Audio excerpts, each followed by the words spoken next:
Kaya pala yung pinagdaanan mo, no? Alam mo, buti na lang talaga may nagligtas sa akin. Siyempre, di ka papabayaan yung kuya mo. Di rin ako pinabayaan ni... Pinabayani? Hindi ka pinabayani? What? Mom?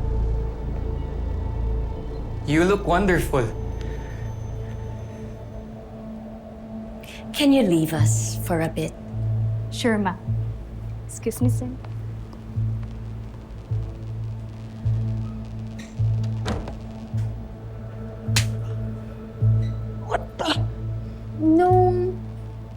Nung mga naging kaibigan ko doon, kuya, walang na. Sila kasi yung nagbigay ng lakas ng loob sa akin. Na makakauwi ako. Siyempre, nagkatotoo yun dahil sa'yo. It's a firewall. Naks. Wah. Naka na. Buti nagkakausap pa pala kayo. Nagka-adan kasi kami dati. Tapos reconnect kami, connect ganyan lang. Tapos, ayun. Hindi nga naalala niya pa ako eh, kahit bata pa siya nung... Paano makakalimutan niya? Hindi mo pinapatulog sa tanghali si Sunshine dati. Baka kasi Shine yan. Diba? Shine, mamaya labas tayo. Treat kita. Labas? Ayoko. Ayokong lumabas. Ayoko. Baka mamaya. Ayoko. Shine? Shine, sorry.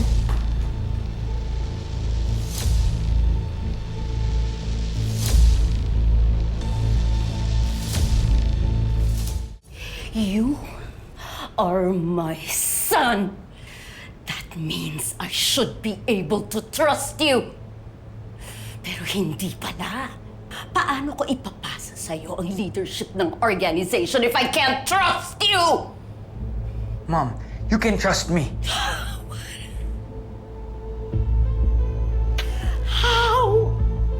How, Duke? Pinayagan mong umuwi ng Pilipinas yung kapatid ng taga-firewall! The one and only person who can pinpoint your connection to the organization!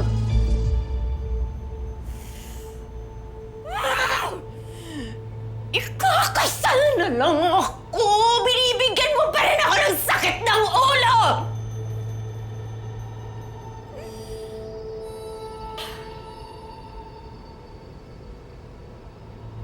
Tanga ka ba?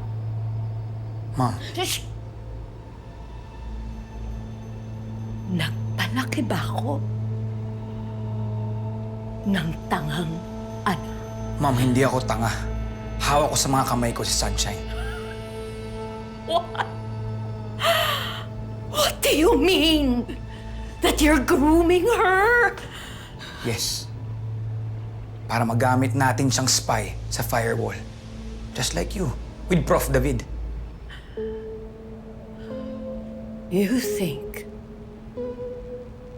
na makukuha mo ang loob ng Sunshine na yun?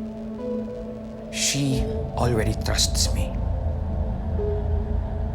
Hindi lang kayo ang kayang magkaroon ng tao sa loob ng firewall, Mom.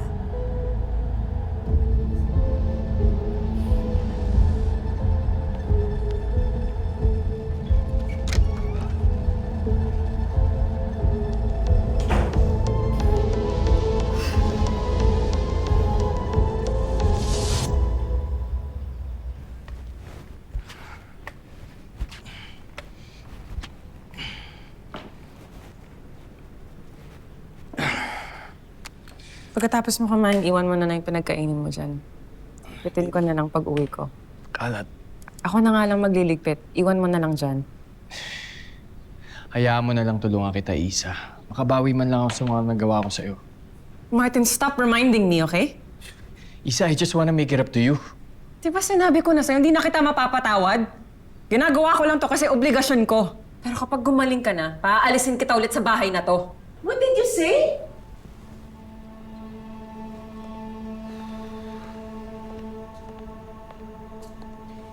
Ma, anong ginagawa mo dito? Well, I should be asking you. Ano ginagawa ng asawa mo sa'yo? Tama ba yung narinig ko, Isa? Pinapaalis mo yung anak ko sa sarili niyang bahay? Matagal na pong hindi umuwi si Martin dito. Umuwi lang po siya ngayon kasi nagpapagaling po siya. And rightfully so. Dapat alagaan mo siya. Ma'am, marami na pong nangyari. Hindi po ba nagkwento si Martin sa inyo? Normal lang sa mag-asawa ang nag-aaway. Ang hindi normal ang talikuran ng asawa mo pag kailangan ka niya. Lalo na't siya'y nasaktan dahil niligtas ka niya. Ma, ako yung may kasalanan kay Isa, okay? Pero hindi yan sapat na dahilan para pabayaan ka ng asawa mo. Anong klase kang asawa, Isa? Asawang niloko. Niloko ka nga. Once. Ma, please! Can you stop? Natural lang sa lalaki ang magloko. Mabuti nga eh. Sa'yo pa umuwi. Siguro po sa inyo okay lang.